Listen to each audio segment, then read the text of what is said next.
شروع کرتا ہوں اللہ کے نام سے جو بڑا مہربان نہایت رحم کرنے والا ہے۔ السلام علیکم دوستو، welcome on S G A stories. 40 گھوڑوں کی سخاوت۔ صاحب تفریح الخاطر نے ایک واقعہ درج کرتے ہوئے لکھا ہے کہ اقصی بلاد میں سے ایک شخص نے حضرت محبوب سبحانی شیخ عبد القادر جیلانی قدس سرہ النورانی کی تعریف سنی تو اسے آپ کی زیارت کا شوق پیدا ہوا۔ اسی شوق میں سفر کر کے بغداد آیا تو حضرت محبوب سبحانی کے گھوڑوں کے استبل کو جانے والے رستے پر پڑ گیا۔ دیکھا کہ اس میں 40 اعلیٰ قسم کے بے نظیر گھوڑے چاندی اور سونے کے کھونٹوں سے بندھے ہوئے ہیں، جن کی جھولیں ریشم کی تھی۔ دل ہی دل میں خیال کیا کہ اولیاء اللہ تو دنیا کے طالب نہیں ہوتے، اور یہ ساز و سامان جو میں نے دیکھا ہے بادشاہوں کو بھی نصیب نہیں ہوتا، اور یہ سب ساز و سامان دنیا کی طلب و محبت پر دلالت کرتا ہے۔ وہ شخص آپ رحمۃ اللہ علیہ سے بدظن ہو کر اس جگہ پر نہ ٹھہرا، بلکہ دوسرے آدمی کے مکان میں قیام کیا تو اس کو ایک مہلک بیماری نے آ لیا۔ اتباع نے لا علاج قرار دے دیا۔ پھر ایک حکیم نے کہا کہ تو تب صحت یاب ہوگا جبکہ تجھے فلاں نسل کے اعلیٰ 40 گھوڑوں کا جگر کھلایا جائے۔ لوگوں نے کہا کہ اس نسل کے گھوڑے حضور سیدنا غوث اعظم رحمۃ اللہ علیہ کے سوا اور کہیں بھی دستیاب نہ ہوں گے۔ لوگوں نے مل کر مشورہ کیا کہ حضور غوث اعظم رحمۃ اللہ علیہ کی بارگاہ میں سوال کیا جائے۔ آپ رحمۃ اللہ علیہ سید الاسخیاء ہیں، یعنی سخیوں کے سردار ہیں۔ معلوم ہوتا ہے کہ آپ کی بارگاہ سے ہم خالی ہاتھ نہ آئیں گے۔ لوگوں نے جا کر سوال کیا کہ ہمیں ایسی نسل کے گھوڑے عنایت فرمائیں۔ آپ رحمۃ اللہ علیہ نے فرمایا انہیں ایک گھوڑا دے دیا جائے۔ پھر دوسرے دن آ کر سوال کیا تو آپ نے فرمایا انہیں 40 کے 40 گھوڑے روزانہ ایک ایک کر کے دے دینا۔ پھر وہ روزانہ آپ سے سوال کرتے تو آپ ان کو ایک گھوڑا عنایت فرما دیتے۔ پھر اللہ تعالیٰ نے جب مریض کو شفا عطا فرمائی تو وہ آپ کے پاس شکریہ ادا کرنے کے لیے آیا۔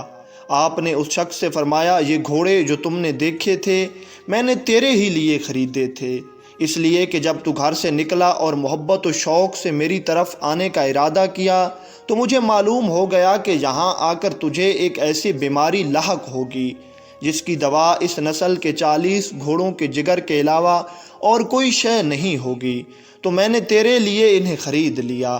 اور تو جب گھوڑوں کے استبل کے پاس سے گزرا اور ان کے کھونٹوں اور جلوں کو دیکھا تو بدظن ہو کر دوسرے مکان میں جا کر قیام کرنے لگا۔ پھر جو کچھ تیرے مقدر میں تھا وہ سب ہوا۔ یہ سن کر اس شخص نے اپنے خیال سے توبہ کی اور معافی کا خواستگار ہوا، اور آپ رحمۃ اللہ علیہ کا عقیدت مند بن گیا۔ پھر آپ رحمۃ اللہ علیہ نے فرمایا کہ گھوڑوں کی کھونٹیں اور جلیں حکیم صاحب کو دے دو۔ حکیم صاحب پہلے نصرانی تھا۔ یہ واقعہ سن کر اس حکیم نے بھی آپ کے دست حق پر اسلام قبول کیا۔ اس طرح آپ رحمۃ اللہ علیہ کی ایک سخا کی وجہ سے 2 لوگوں کو ہدایت ملی، اور وہ دونوں آپ رحمۃ اللہ علیہ کی ولایت کے پورے قائل ہو گئے۔ 12 برس کے بعد ڈوبے ہوئے بیڑے کا سلامت نکلنا۔ حضرت محبوب سبحانی قطب یزدانی شیخ سید عبد القادر جیلانی قدس سرہ النورانی ایک دن سیر کے لیے دریا کی طرف تشریف لے گئے۔ آپ نے دیکھا کہ دریا پر چند عورتیں پانی بھرنے کے لیے آئی ہوئی ہیں۔ تمام عورتیں اپنے اپنے گھڑے بھر کر چلی گئیں۔ ایک ضعیف عمر عورت جس کی عمر 90 سال کے قریب تھی اپنا گھڑا پانی کا بھر کر دریا کے کنارے بیٹھ کر زارو قطار رونے لگی۔ جب اس ضعیفہ کے رونے کی آواز محبوب سبحانی قدس سرہ النورانی کے کان مبارک میں پہنچی تو آپ رحمۃ اللہ علیہ نے فرمایا کہ یہ اس طرح زارو قطار کیوں رو رہی ہے؟ خدا جانے یہ کس مصیبت میں مبتلا ہے۔ آپ کے ایک خادم نے عرض کیا حضور والا میں اس کے حالات سے اچھی طرح واقف ہوں، یہ اس طرح آہوزاری کیوں کرتی ہے؟ خادم نے کہا اس ضعیفہ کا ایک اکلوتا بیٹا تھا جو بہت خوبصورت تھا۔ بڑھیا نے اس کی شادی کی، بڑی دھوم دھام اور شان و شوکت سے تیاری کر کے بارات لے کر لڑکی والوں کے گھر گئی۔ دلہا نکاح کر کے دلہن کو واپس اپنے گھر لا رہا تھا کہ اس دریا پر کشتی کے اوپر سوار ہوا۔ کشتی الٹ گئی اور تمام باراتی دریا میں ڈوب گئے۔ اب اس واقعے کو تقریباً 12 سال کا عرصہ ہو چکا ہے۔ یہ ضعیفہ آج تک اسی رنج و الم میں گرفتار ہے۔ ہر روز اس دریا پر پانی کے بہانے آتی ہے اور آ کر آہو زاری کرتی ہے۔ حضرت محبوب سبحانی خود سراہ النورانی نے جب یہ بات سنی تو دریائے غوثیت جوش میں آ گیا۔ خادم سے ارشاد فرمایا کہ جلدی جاؤ اور اس بڑھیا کو ہماری طرف سے تسلی و تشفی دو کہ آہو زاری نہ کرے اور تھوڑی دیر صبر کرے، اس کے دل کی مراد پوری ہو جائے گی۔ بڑھیا نے جب آپ رحمۃ اللہ علیہ کا پیغام سنا تو پھر بھی مطمئن نہ ہوئی اور پہلے سے زیادہ آہو زاری کرنے لگی۔ پھر آپ رحمۃ اللہ علیہ نے خادم سے فرمایا کہ بڑھیا کو جا کر کہہ دو جس طرح ساز و سامان کے ساتھ تیرا بیٹا ڈوبا تھا اسی طرح دریا سے نکل آئے گا، تو ذرا صبر کر اور دیکھ کر پردہ غیب سے کیا ظاہر ہوتا ہے۔ اسی طرح دریا سے نکل آئے گا، تو ذرا صبر کر اور دیکھ کہ پردہ غیب سے کیا ظاہر ہوتا ہے۔ آپ کا فرمان جب اس کو دوبارہ پہنچا تو خاموش ہو گئی۔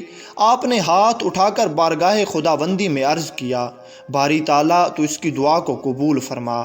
2-4 منٹ تک کچھ بھی ظہور نہ ہوا تو پھر آپ رحمۃ اللہ علیہ نے عرض کیا، الہی اتنی تاخیر کیوں؟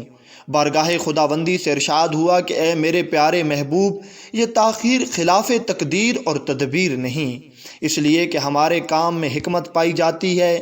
اگر ہم چاہتے تو زمین و آسمان کو ایک لفظ کن سے بھی پیدا فرما دیتے، مگر باتقاضۂ حکمت 6 دن میں پیدا کیے، اور اس واقعے کو تو 12 سال گزر چکے ہیں۔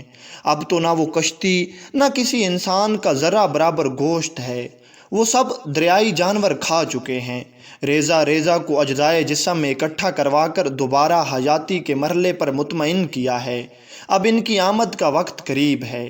ابھی یہ کلام اختتام تک پہنچا تھا کہ اسی گرداب سے وہ کشتی ما اسباب و دلہا اور دلہن بخیری و عافیت و سلامتی کے ساتھ دریا سے نکل آئی۔ جب بڑھیا نے آپ کی یہ کرامت دیکھی تو آپ کے قدموں میں گر گئی۔ تمام باراتی آپ سے رخصت ہو کر دھوم دھام سے اپنے گھر پہنچے۔ اس واقعے کو سن کر ہزاروں لوگوں نے آپ کے ہاتھوں پر اسلام قبول کیا۔ کچھ لوگ یہ بھی کہتے ہیں کہ وہ دلہا جسے حضور سیدنا غوث اعظم رحمۃ اللہ علیہ نے 12 سالوں کے بعد دریا سے نکالا تھا، وہ سید کبیر الدین شاہ دولائی ہیں، اور ان کا دربار آج بھی موجود ہے۔ باقی اللہ تعالیٰ بہتر جانتا ہے۔ بیت المقدس سے بغداد تک ایک قدم میں پہنچنا۔ بہجت الاسرار میں لکھا ہے کہ شیخ صدقہ بغدادی نے چند کلمات کہے جو خلاف شرع تھے۔ خلیفہ وقت کو ان کلمات کی اطلاع دی گئی تو اس نے قاضی کے پاس حاضر ہو کر تعزیر لگانے کا حکم فرمایا۔ جب شیخ حاضر کیے گئے تو انہوں نے شیخ کا سر ننگا کیا۔ یہ دیکھ کر شیخ کا ایک مرید چیخ اٹھا اور جس نے تعزیر لگانے کا ارادہ کیا تھا اس کا ہاتھ شل ہو گیا، اور اللہ تعالیٰ نے قاضی کے دل میں آپ کی ہیبت ڈال دی۔ وزیر اس پر مطلع ہوا تو وزیر کے دل میں بھی اللہ تعالیٰ نے آپ کی ہیبت ڈال دی۔ خلیفہ کو جب اطلاع ہوئی تو ان کے دل میں بھی اللہ تعالیٰ نے آپ رحمۃ اللہ علیہ کی ہیبت ڈال دی، اور اس نے حکم دیا کہ ان کو رہا کر دیا جائے۔ رہائی کے بعد آپ غوث اعظم کے دربار میں حاضر ہوئے تو دیکھا کہ مشائخ اور عام لوگ غوث اعظم کے ہاں تشریف لا کر وعظ فرمانے کا بیٹھے انتظار کر رہے ہیں۔ غوث الاعظم تشریف لائے اور لا کر مشائخ میں بیٹھ گئے، پھر ممبر پر چڑھے، مگر نہ آپ نے کچھ ارشاد فرمایا اور نہ ہی قاری کو قرآن پڑھنے کا حکم فرمایا۔ آپ کے خاموش بیٹھنے کی وجہ سے بھی لوگوں پر ایک وجد کی کیفیت طاری ہو گئی اور وہ امر جلیل میں داخل ہوئے۔ شیخ صدقہ نے اپنے دل ہی دل میں خیال کیا کہ غوث اعظم نے نہ تو کچھ بیان فرمایا اور نہ ہی قاری قرآن کو تلاوت کی اجازت دی، تو پھر یہ وجد کیسا ہے؟ آپ رحمۃ اللہ علیہ نے شیخ صدقہ کی طرف متوجہ ہو کر فرمایا، اے صدقہ، ایک مرید بیت المقدس سے یہاں تک ایک قدم میں آیا ہے اور اس نے میرے ہاتھ پر توبہ کی ہے، اور یہ تمام لوگ اس کے میزبان ہیں۔ شیخ صدقہ نے اپنے دل میں کہا کہ جو ایک ہی قدم سے بیت المقدس سے بغداد پہنچ سکتا ہے تو اسے توبہ کی کیا ضرورت ہے، اور اسے شیخ کی متحجی کیسی؟ غوث الاعظم نے اس کی طرف متوجہ ہو کر فرمایا، اے صدقہ، یہ ہوا میں اڑنے سے توبہ کرتا ہے اور یہ دوبارہ ہوا میں کبھی نہیں اڑے گا، اور اس بات کا محتاج ہے کہ میں اسے اللہ کی محبت کا راستہ دکھاؤں۔ پھر آپ نے فرمایا کہ میری تلوار مشہور ہے، میری کمان چڑھی ہوئی ہے، میرا تیر نشانے پر ہے، میرا نیزہ ہر وقت گڑا رہتا ہے، میرے گھوڑے پر زین کسی ہوئی ہے، میں اللہ تعالیٰ کی بھڑکتی ہوئی آگ ہوں، میں احوال کا سلب کرنے والا ہوں، میں بے کنا ہوں اور میں وقت کی دلیل ہوں۔ جب شیخ صدقہ بغدادی نے یہ سنا تو وہ بہت نادم ہوا اور آپ رحمۃ اللہ علیہ کے قدموں میں گر کر آپ رحمۃ اللہ علیہ سے معافی مانگنے لگا۔ حضور غوث اعظم رحمۃ اللہ علیہ کا ہمبلی ہونا۔ صاحب تفریح الخاطر نے درج کیا ہے کہ ایک روز حضرت محبوب سبحانی قطب یزدانی حضرت شیخ عبد القادر جیلانی کے دل میں مذہب کی تبدیلی کا خیال پیدا ہوا، تو اسی رات آپ نے خواب میں دیکھا کہ حضور نبی کریم رؤوف الرحیم علیہ الصلاۃ والتسلیم تمام صحابہ کرام سمیت تشریف لائے اور امام احمد بن حنبل اپنی داڑھی پکڑے کھڑے برگاہ رسالت مآب میں عرض کر رہے ہیں، یا رسول اللہ صلی اللہ علیہ وآلہ وسلم اپنے پیارے بیٹے محی الدین سید عبد القادر کو فرمائیں کہ میری امداد فرمائے۔ آپ نے تبسم فرماتے ہوئے فرمایا، اے عبد القادر اس کی عرض قبول کیجئے۔ تو آپ رحمۃ اللہ علیہ نے ارشاد رسالت مآب صلی اللہ علیہ وآلہ وسلم پر عمل کرتے ہوئے ان کی بات کو قبول فرمایا اور صبح کی نماز مصلی حنبلی پر ادا فرمائی، اور اس دن امام کے علاوہ کوئی دوسرا مقتدی نہیں تھا کہ جماعت کرائی جا سکتی۔ آپ کے تشریف لاتے ہی خلقت کا ہجوم اس قدر ہوا کہ ایک چپا بھی جگہ خالی نہ رہی۔ راوی کہتا ہے کہ اگر حضور سیدنا غوث اعظم رحمۃ اللہ علیہ اس دن مصلی حنبلی پر نماز نہ پڑھاتے تو مذہب حنبلی صفحہ ہستی سے ہی مٹ جاتا۔ ایک دن محبوب سبحانی حضرت شیخ عبد القادر جیلانی قدس سرہ النورانی حضرت امام احمد بن حنبل رحمۃ اللہ علیہ کی قبر کی زیارت کو اولیاء کرام رحمۃ اللہ علیہ کی جماعت کے ساتھ نکلے تو دیکھا کہ امام احمد بن حنبل کے ہاتھ میں ایک قمیض ہے اور وہ قبر سے باہر نکلے اور حضور غوث اعظم کو دی اور معانقہ بھی کیا۔ پھر فرمایا، یا سید عبد القادر علم شریعت و طریقت اور علم حلال جاننے والے ایک آپ ہی ہیں۔ جس طرح آپ نے میری مدد کی اس کے لیے میں آپ کا احسان مند ہوں۔ صاحب تفریح الخاطر نے اپنی کتاب میں اس طرح بھی درج کیا ہے کہ حضرت امام اعظم ابو حنیفہ رحمۃ اللہ علیہ نے حضرت محبوب سبحانی قطب ربانی شیخ عبد القادر جیلانی قدس سرہ النورانی سے روحانی طور پر ملاقات کی اور کہا کہ اے سلطان الاولیاء، آپ نے کس وجہ سے شریعت میں امام احمد بن حنبل کا مذہب اختیار کیا ہے، حالانکہ میں نے آپ کے جد امجد حضرت امام جعفر صادق کی خدمت میں 2 سال رہ کر آپ سے فیض حاصل کیا ہے۔ پھر امام اعظم ابو حنیفہ رحمۃ اللہ علیہ نے فرمایا، اگر میری عمر کے یہ 2 سال جن میں میں نے امام جعفر صادق سے فیض حاصل کیا ہے نہ ہوتے تو میں یعنی نعمان بن ثابت ہلاک ہو جاتا۔ حضرت محبوب سبحانی رحمۃ اللہ علیہ نے فرمایا، اس کی 2 وجوہات ہیں۔ اول یہ کہ ان کا مذہب ان کی پیروی کرنے والوں کی کمی کے باعث ضعیف ہو چکا تھا۔ دوم یہ کہ امام احمد بن حنبل مسکین ہیں اور میں بھی مسکین ہوں، اور میرے نانا جان حضرت محمد رسول اللہ صلی اللہ علیہ وآلہ وسلم بھی مسکین ہیں، اور اللہ تعالیٰ سے مسکینی بھی آپ نے طلب کی۔ چنانچہ حضور علیہ الصلاۃ والسلام نے فرمایا، اے اللہ مجھے مسکینی کی حالت میں رکھ اور اسی حالت میں مار، اور قیامت کے دن مجھے مساکین کے ساتھ اٹھانا۔ بس اسی وجہ سے میں نے امام احمد بن حنبل رحمۃ اللہ علیہ کا مذہب اختیار کیا ہے۔ آسمان سے افطاری کا نزول۔ صاحب تفریح الخاطر نے یہ بھی درج فرمایا ہے کہ حضرت محبوب سبحانی قطب ربانی غوث سمدانی حضرت شیخ عبد القادر جیلانی نے ایک مرتبہ 40 دن کا چلہ کاٹا اور ارادہ کیا کہ روزہ کی افطاری کے وقت پانی کے سوا دنیا کے کھانے پینے کی چیزوں میں سے کوئی چیز استعمال نہ کروں گا، یہاں تک کہ اللہ تعالیٰ آسمان سے کھانا نازل فرمائے گا تو اس سے روزہ افطار کروں گا۔ چلہ پورا ہونے سے 2 روز قبل آپ کے حجرہ مبارک کی چھت پھٹی اور اس سے ایک آدمی اندر داخل ہوا جس کے داہنے ہاتھ میں ایک سونے کا برتن تھا جس کی زنجیر بھی سونے کی تھی، اور بائیں ہاتھ میں چاندی کی زنجیر والا چاندی کا برتن تھا۔ یہ دونوں برتن پھلوں سے بھرے ہوئے تھے۔ اس آدمی نے آپ کے سامنے دونوں برتن رکھ دیے۔ آپ نے فرمایا کہ یہ برتن کیسے ہیں؟ اس نے کہا کہ یہ برتن عالم بالا سے لایا ہوں تاکہ آپ اس سے کچھ نوش فرمائیں۔ آپ رحمۃ اللہ علیہ نے فرمایا، ان کو اٹھا لیں، کیونکہ میرے نانا جان علیہ الصلاۃ والسلام نے سونے اور چاندی کے برتنوں میں کھانا حرام فرمایا ہے۔ وہ شخص یہ بات سنتے ہی بھاگ گیا۔ افطاری روزہ کے وقت آسمان سے ایک فرشتہ نازل ہوا جس کے ہاتھ میں کھانے کا بھرا ہوا ایک طباق تھا۔ اس نے کہا، اے غوث الاعظم، باری تعالیٰ کی طرف سے یہ آپ کی ضیافت ہے۔ آپ رحمۃ اللہ علیہ نے اس کو لے لیا اور اپنے درویشوں سمیت اس سے کھانا کھایا اور اللہ تعالیٰ کا بہت زیادہ شکر ادا کیا۔ اس طرح آپ رحمۃ اللہ علیہ کی افطاری کے لیے آسمان سے کھانا نازل ہوا۔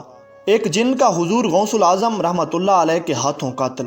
صاحب تفریح الخاطر نے ایک یہ واقعہ بھی لکھا ہے کہ بغداد کے علماء سے ایک عالم فاضل نماز جمعہ ادا کرنے کے بعد بما تلامزہ قبرستان کی طرف فاتح خوانی کے لیے نکلے۔ راستے میں ایک سیاہ رنگ کا سانپ دیکھا تو اس کو اپنے عصا سے قتل کر ڈالا۔ تھوڑی دیر کے بعد اسے ایک لمبے گرد و غبار نے ڈھانپ لیا تو اچانک وہ نظروں سے غائب ہو گئے۔ یہ دیکھ کر شاگرد حیران ہو گئے۔ کچھ دیر کے بعد دیکھا کہ استاد صاحب ایک عمدہ لباس پہنے آ رہے ہیں۔ آگے بڑھ کر استقبال کیا اور احوال اور لباس کے متعلق دریافت کیا۔ استاد صاحب فرمانے لگے، جب مجھ پر غبار چھایا تو جن مجھے پکڑ کر ایک جزیرہ میں لے گئے، پھر دریا میں مجھے غوطہ دے کر اپنے بادشاہ کے پاس لے گئے۔ میں نے دیکھا کہ وہ ایک ننگی تلوار ہاتھ میں لیے تخت پر کھڑا ہے اور اس کے سامنے ایک نوجوان مقتول پڑا ہے جس کا سر زخمی ہے اور جسم پر خون بہہ رہا ہے۔ میرے متعلق سوال کیا کہ یہ کون ہے؟ جنہوں نے کہا حضور یہی قاتل ہے۔ نیز اس نے میری طرف غصے کی حالت میں دیکھا اور کہا کہ اے شہر کے استاد، تو نے اس نوجوان کو ناحق کیوں قتل کیا ہے؟ میں نے انکار کرتے ہوئے کہا، خدا کی قسم میں نے تو اسے قتل نہیں کیا، ضرور آپ کے خادموں نے مجھ پر جھوٹا الزام لگایا ہے۔ انہوں نے بادشاہ سے عرض کیا کہ حضور، اس کے ہاتھ میں یہ خون سے لتھڑا ہوا عصا ہے جو اس بات پر مکمل دلالت کرتا ہے کہ اس نے ہی قتل کیا ہے۔ اس نے دیکھا تو عصا کو واقعی خون لگا ہوا تھا۔ مجھ سے اس خون کے متعلق پوچھا گیا تو میں نے کہا، اس سے تو میں نے ایک سانپ کو مارا ہے اور یہ اس کا خون ہے۔ بادشاہ کہنے لگا، ارے او جاہل، وہ سانپ ہی میرا بیٹا ہے۔ یہ سنتے ہی میں ہکا بکا رہ گیا۔ پھر قاضی کی طرف متوجہ ہو کر اس جن نے کہا، یہ شخص اپنے قاتل ہونے کا اقراری ہے، تم اس کے قتل کا حکم دے دو۔ قاضی نے میرے قتل کا حکم دے دیا۔ بادشاہ تلوار کھینچ کر مجھ پر وار کرنے ہی والا تھا تو میں نے اپنے دل میں حضرت شیخ عبد القادر جیلانی رحمۃ اللہ علیہ سے مدد مانگی۔ ایک نورانی مرد نمودار ہوا اور بادشاہ سے کہنے لگا، اس شخص کو قتل نہ کرو، یہ تو حضرت محبوب سبحانی شیخ عبد القادر جیلانی قدس سرہ النورانی کا ایک مرید ہے۔ اگر تم نے اسے قتل کر دیا تو وہ اس کے سبب تم پر عتاب فرمائیں گے اور تم کیا جواب دو گے؟ آپ کا نام سنتے ہی اس نے تلوار ہاتھ سے نیچے پھینک دی اور مجھے کہا کہ اے شہری استاد، میں نے حضرت غوث العظم کے ادب و تعظیم کی خاطر تجھے اپنے بیٹے کا قصاص معاف کیا۔ اب تم ہی اس مقتول کا جنازہ پڑھاؤ اور اس کے لیے بخشش کی دعا بھی مانگو۔ پھر اس نے مجھے یہ خلعت پہنا کر جنات کے ساتھ رخصت کر دیا اور وہ جنات مجھے اس مکان میں چھوڑ کر میری نظروں سے پوشیدہ ہو گئے۔ اور اس طرح حضور غوث اعظم رحمۃ اللہ علیہ کی وجہ سے ایک عالم کی جان بچ گئی۔